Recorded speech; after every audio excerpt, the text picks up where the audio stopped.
अभी अभी विभिन्न चैनलों और सोशल मीडिया के माध्यम से मनेंद्रगढ़ विधानसभा में जो स्वेच्छादान की राशि है उसका बंदर मार्ट का मामला सामने आया है।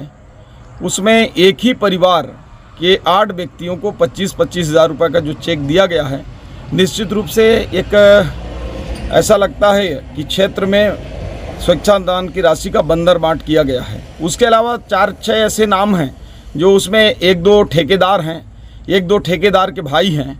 ऐसे लोगों को स्वेच्छादान की राशि दी गई है। जहां तक ये सोहन खटीक जो MIC मेंबर हैं और एक कारोबारी भी हैं, इनके बारे में विधायक जी का मैं बाइट सुन रहा था। उन्होंने कहा कि उनके माताजी के इलाज के लिए पैसे की आवश्यकता थी। 1 लोगों को 25 हज़ार से ऊपर नहीं दिया जा सकता, इसलिए उन्होंने 8 लोगों को इस प्रकार की राशि दिया। तो मैं विधायक जी से पूछना चाहता हूं कि ठीक है, आप अगर इस प्रकार बता रहे हैं तो इसमें 2 में एक ही सच्चा होगा। जिस प्रकार की पूरे प्रदेश में सभी हॉस्पिटलों में बड़े बड़े फ्लैक्स लगाकर खूबचंद बघेल जी के एक स्वास्थ्य योजना के नाम पर माननीय भूपेश बघेल जी 20 लाख का निःशुल्क इलाज की दावा कर रहे हैं। 20 लाख तक की लोगों को इलाज के लिए वो निःशुल्क चिकित्सा की बात कर रहे हैं। तो या तो ये भूपेश बघेल जी का जो बड़ा बड़ा दावा है वो गलत है, उसको ही विधायक जी झुठला रहे हैं कि इलाज के लिए उन्होंने इस प्रकार का विवश होकर दिया है, या फिर ये उस बात को छुपाने के लिए किसी के ऊपर ऐसा नाम ले रहे हैं। व्यक्तिगत रूप से मैं सोहन भाई को जानता हूं, वो MIC के साथ साथ एक बड़े मटन कारोबारी हैं। उनका बड़ा दुकान है मटन का, और वो सक्षम व्यक्ति हैं। उनके परिवार में उनके भाई लोग, सारे लोग ऐसे नहीं हैं कि इलाज के लिए वो दर की पैसे मांगें। और जैसा कि अब लोगों की चर्चा है, अब मैं तो इस बात की पुष्टि नहीं करता, लेकिन लोगों का कहना है कि 8 कुंटल शायद वो बर्दर में जो इनकी जन्मदिन था उसमें मटन लिए थे, उसी का पैसे के भुगतान है। विधायक जी के जन्मदिन के अवसर पर इन्होंने लोगों को खिलाया था। इसकी पुष्टि मैं नहीं करता, लेकिन लोग ऐसा कह रहे हैं। तो निश्चित रूप से कहीं ना कहीं एक बड़ा इसमें गोलमाल हुआ है। इन्होंने 2 और बातें कहा है, जिसमें एक बड़ी बात उन्होंने कह दिया कि माननीय हमारे पूर्व विधायक स्वर्गीय दीपक पटेल जी, उनको 1 लाख रुपए दिया। ये दूसरा बार है। मैं आप लोगों के माध्यम से उनको कह देना चाहता हूं कि यदि आप इस बात को बार बार बोल रहे हैं तो हम भारतीय जनता पार्टी के लोग चंदा करके आपने जो उनको इलाज के लिए पैसा दिया है उसको वापस करेंगे।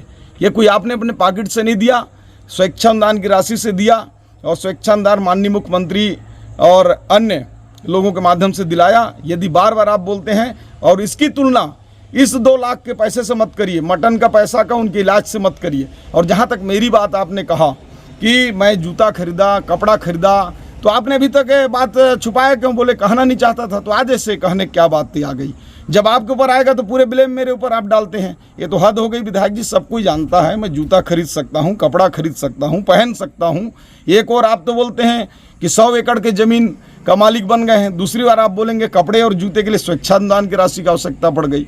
एक और आप बोलते हैं इलाज के लिए जरूरत पड़ा तो विवश होकर देना पड़ा, दूसरी ओर आपके मुख्यमंत्री बोलते हैं 20 हज़ार का हम मुफ्त इलाज कर रहे हैं। तो आप अपने बातों में स्थिर रहिए और इधर उधर की बात छोड़कर विधायक जी क्षेत्र के विकास की बात करिए, और ये भ्रष्टाचार बंद करिए। इस प्रकार का छोटे छोटे जो गरीबों को पैसा इसको भी खाना बंद करिए। सड़क खा गए, रास्ते खा गए, भ्रष्टाचार हो गया, कोयला खा गए, कबाड़ खा गए, शराब अवैध बेचवा लिए।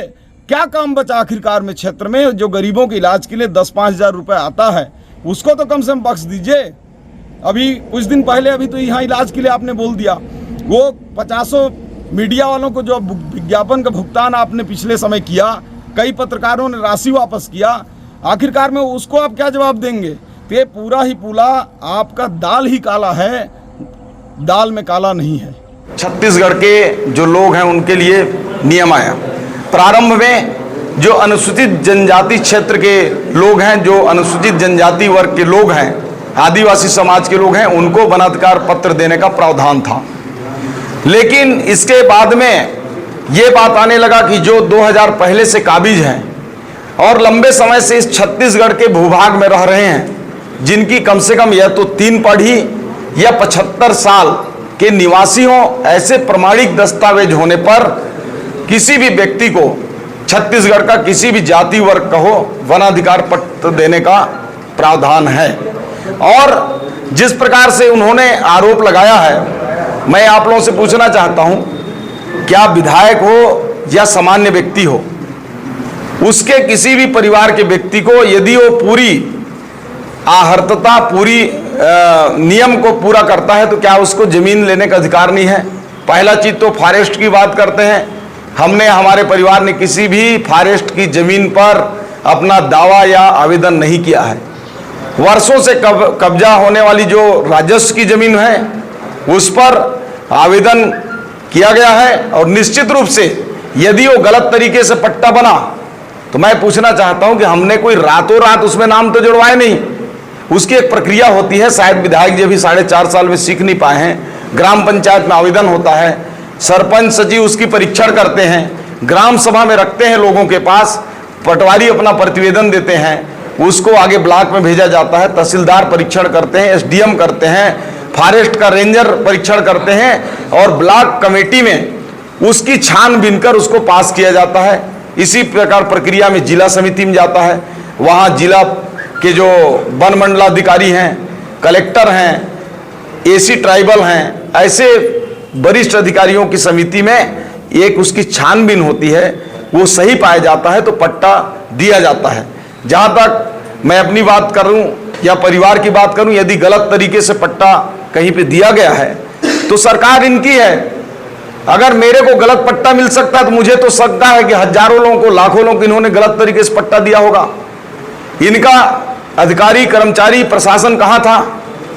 यदि गलत दिया गया तो ये आवेदन करें, उसको निरस्त कराएं, गलत दस्तावेज हो तो उस पर कार्रवाई कराएं। तो ये विधायक जी, मुझे बेहद इनके बुद्धि पर तरस आ रहा है कि ये विधायक होकर सड़कों पे उतर रहे हैं। ये कार्रवाई कराएं, कौन रोक रहा है इनको? ये कोई, जैसा कि 100 एकड़ की बात कर रहे हैं, 100 एकड़ के अलावा भी वो 500 एकड़ का दावा कर रहे हैं आपकी भूमि खड़गवां क्षेत्र में या पूरे कोरिया संयुक्त एमसीबी जिले में 500 एकड़ की बात करते हैं या 100 एकड़ की बात करते हैं, तो 500 एकड़ जमीन का प्रूफ दे दें। आप लोग भी इसमें मदद करिए। 425 एकड़ जमीन आप लोगों का हुआ। तो सर, हम ये जानना चाहते हैं कि आपके पास कुल टोटल कितने एकड़ की जमीन है? देखिए, आप विधायक कार्यकाल की भूमि की बात कर रहे हैं या टोटल भूमि की बात कर रहे हैं? टोटल भूमि की बात कर रहे हैं। मेरे पास मेरे परिवार का पैतृक भूमि, मेरे साथ मेरे और मेरी पत्नी का भूमि, ये सारा भूमि मिलाकर 75 एकड़ से कम की भूमि है। और मेरे सारी भूमि 2018 निर्वाचन में और 2013 निर्वाचन में मैंने ऑनलाइन शपथ पत्र में डाला है। उसको कोई भी देख सकते हो, पानी की तरह क्लियर है। यदि कहीं घपला है, भ्रष्टाचार है, गलत तरीके से है, तो उसकी जांच करा लिया जाए। पैसे गलत तरीके से आए हैं तो उसको इनकम टैक्स डिपार्टमेंट और अन्य आर्थिक अपराध ब्यूरो हैं, उनके माध्यम से जांच करा लिया जाए।